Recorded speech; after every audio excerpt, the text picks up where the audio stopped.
chama ya ODM kila mtu akuna haki ya kuongea.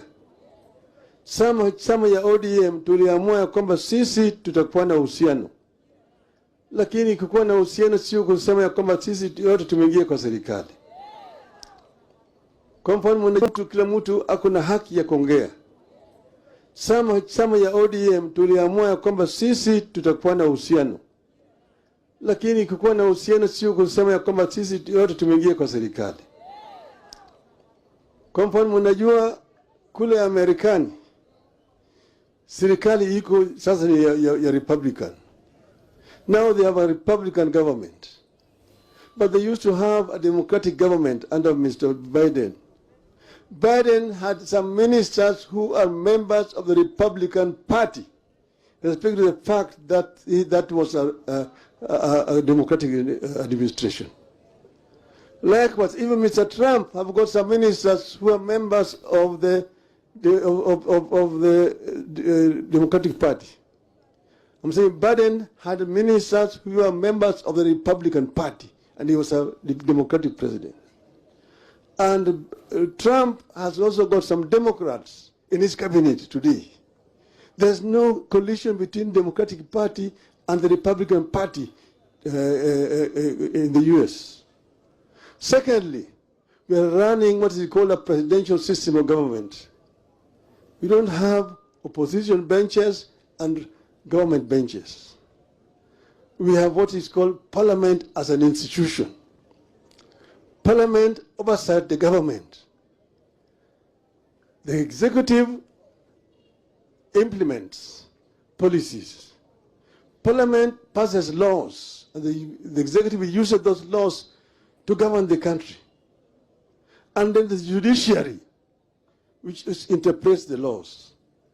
So there's really no collusion between ODM, no collusion between ODM and UDA. But it is an arrangement which is based on an MOU which was signed between us, and it was on open daylight. And there are very clear points in that MOU, 6 or 10 of them. And they are very explicit indeed. That's the reason why I don't see why people are bickering.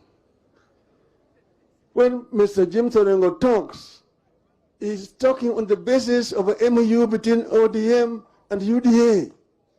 Orengo has not committed any crime. He has got a democratic right to say what you're saying. When Professor Nyong'o speaks about devolution, he is talking the language of ODM. And I said it when we were in Syria. That devolution was the most important feature of this new constitution. Ugatuzi ni muhimu zaidi katika katiba hii ambayo tulitoa Bomas. Ugatuzi. Lakini ugatuzi hajafanya kazi kwa sababu hatujatekeleza kulingana na sheria ambayo iko ndani ya katiba.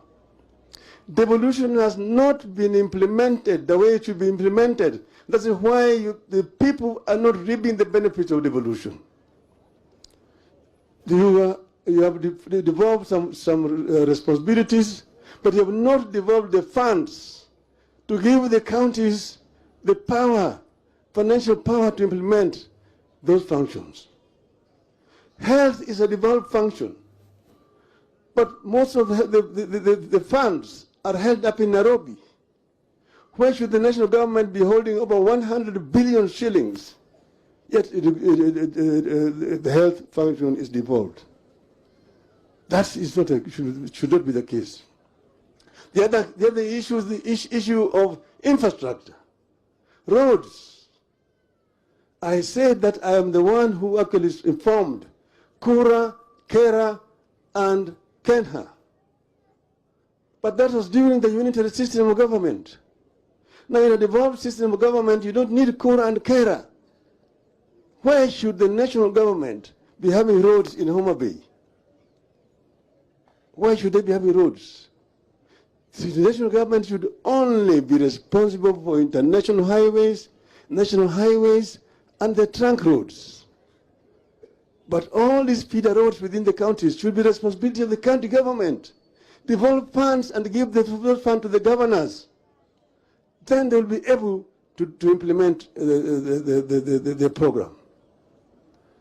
Why should the national government be having roads in Kisumu town, city? Why should they be having roads in Mombasa city? You go to Mombasa city, many roads are not county government roads. Nairobi city itself, there are so many roads which the Nairobi county government is not allowed to touch. Why should Kenya be having roads in Nairobi city or Kura? These are issues which we need to discuss openly. Devolution is not working. Some people say that, 2 counties, 50% and so